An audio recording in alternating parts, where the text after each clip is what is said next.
it's been a minute.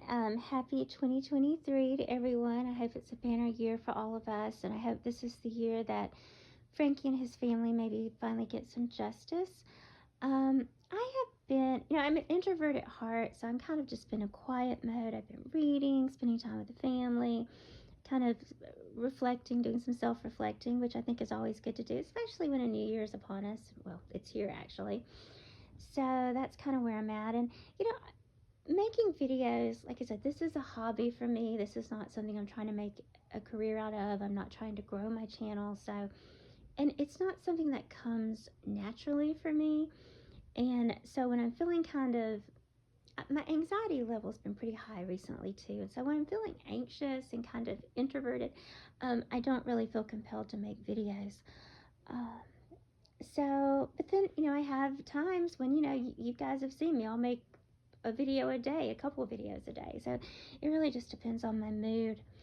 But I do want to talk a little bit about a few things, and y'all bear with me because this is going to be all over the place. But I just want to start with, some of the stuff that we see online, especially on YouTube, can be so infuriating. Um, I want to talk about the University of Idaho murders, right?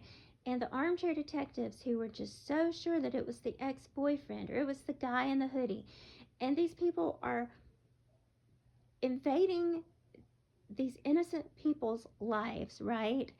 And with no regard to what they're doing to these people or to these people's family. And guess what? The suspect, the perp, the guy who allegedly did it was on nobody's radar. Nobody's.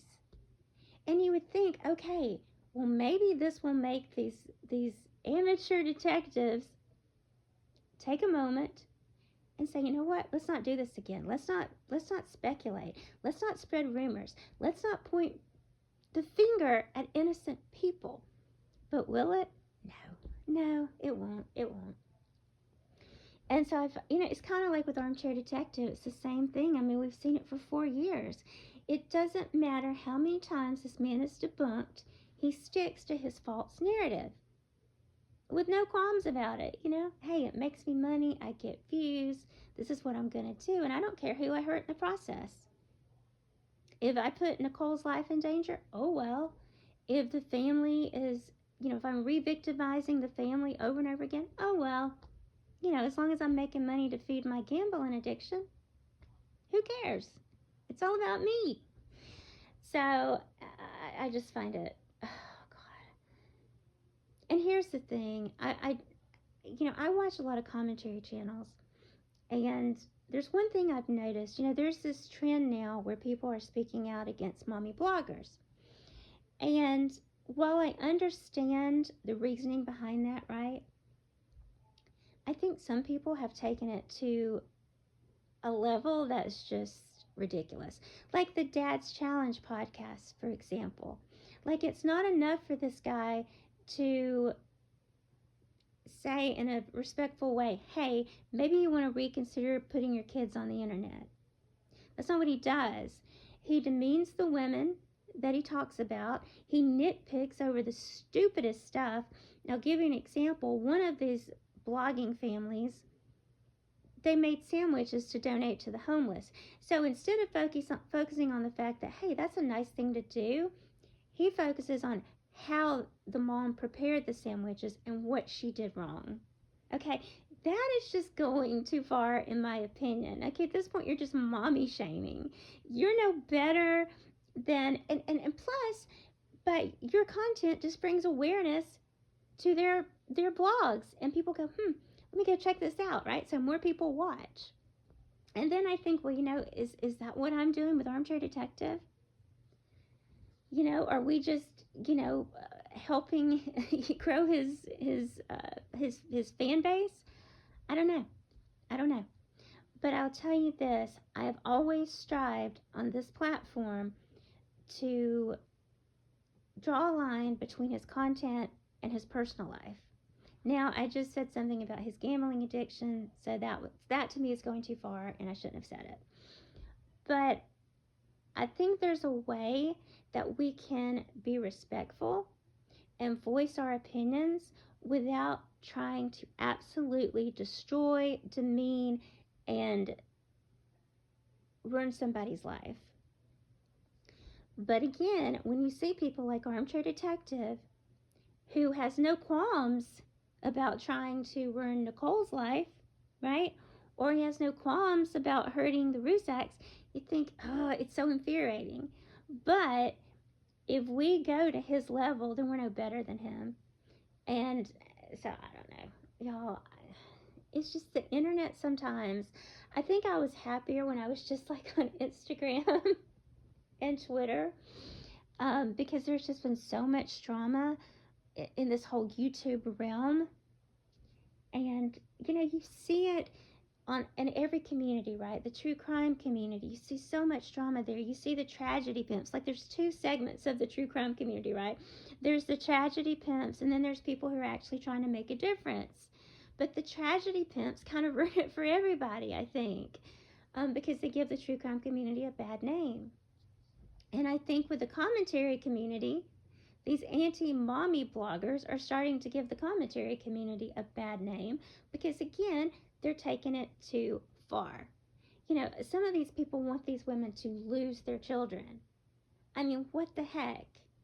It's just, it's, listen, here's the thing. I have a happy life. I have a good life. I have my struggles like everybody else. But when I find myself getting a little bit too wrapped up in this online drama, it's when I have to kind of take a few steps back and reflect and kind of think, what am I doing here? Because I don't want to be this negative person. I don't want to constantly be bashing people because that's not who I am. It goes against, it makes me feel bad, right? I mean, there was a time maybe years ago that it would have been like, yeah, I'm mad as hell and I'm going to call you out and I'm going to call you out. But I'm at a point in my life where I just want peace and I want tranquility. At the same time, I do believe it's important that we speak out against injustices. I think we have to do that.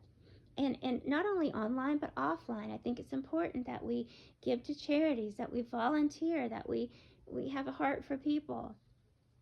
But some people don't make it easy, man. Some people are like, ugh, you just want to slap them upside the head and say, come on, get some sense, right? Come on. But listen, we're all flawed, myself included. I have definitely got many, many flaws, numerous flaws. But here's the difference. Like, I'm aware of them, right? I can list my faults for you, and I'm working. I'm always constantly trying to do better and be better.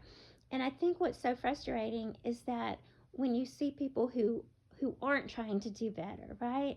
But I guess what it comes down to is we can only answer, like, the only person that we're responsible for is ourselves and our behavior. I can't change Armchair Detective. I can speak out against him, but is it doing any good? No. But I think if there's a court case, if that comes to fruition, I think that might do some good. I think that if Google would start being held responsible for what their users were putting out there and their pocketbook was compromised, maybe things would change. And that's going to take laws changing.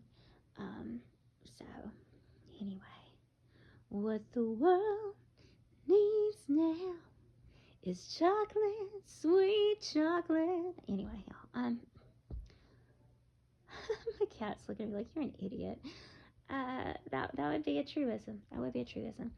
Anyway, I am just rambling, but I just wanted to get on here for a moment and let you know that I'm thinking about you and wish you all a very happy 2023. Until next time.